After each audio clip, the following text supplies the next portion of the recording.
உங்களுக்கு அடிக்கடி கோபம் வருகிறதா? அப்போ இந்த பதிவை அவசியம் பாருங்கள். ஒரு இளைஞனுக்கு அதிகமாக கோபம் வந்து கொண்டே இருந்தது.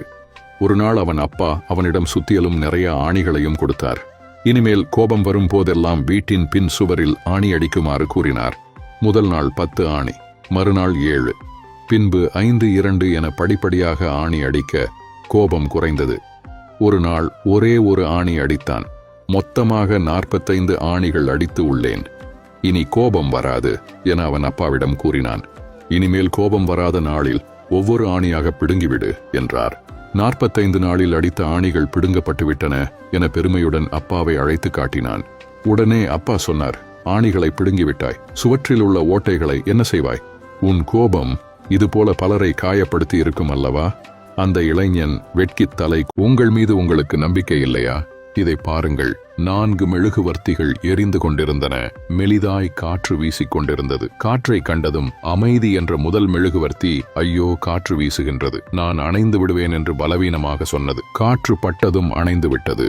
அன்பு என்ற அடுத்த மெழுகுவர்த்தியும் காற்றை எதிர்க்க முடியாது என்று அணைந்து விட்டது. அறிவு என்ற 3வது மெழுகுவர்த்தியும் காற்றை எதிர்க்க முடியாமல் அணைந்தது. 4வது மெழுகுவர்த்தி மட்டும் காற்று வீசிய சில நொடிகள் போராடி ஜெயித்து விட்டது. அப்போது அந்த அறையில் ஒரு சிறுவன் நுழைந்தான். அடடா, 3 மெழுகுவர்த்திகளும் அணைந்து விட்டதே என்று கவலையுடன் சொன்னான். அதற்கு எரிந்து கொண்டு இருந்த 4வது மெழுகுவர்த்தி சொன்னது, வருத்தப்படாதே, நான் இருக்கின்றேன், என்னை வைத்து மற்ற 3ஐயும் பற்ற வைத்துக் கொள் என்றது. சிறுவனுடனே 4வது மெழுகுவர்த்தியை பார்த்து, உன் பெயர் என்ன என்று கேட்டான். நம்பிக்கை என்றது அந்த மெழுகுவர்த்தி. நாம் எப்போதும் வாழ்வில் நம்பிக்கையை மட்டும் இழக்கக்கூடாது.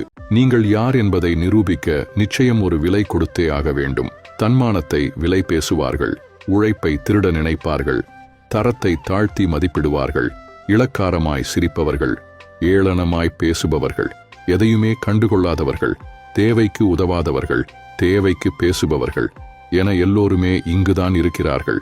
சாதிக்க நினைக்கும் ஒவ்வொருவருக்குள்ளும் எளிதில் அணைக்க முடியாத ஒரு முயற்சி எரிந்து கொண்டேதான் இருக்கிறது.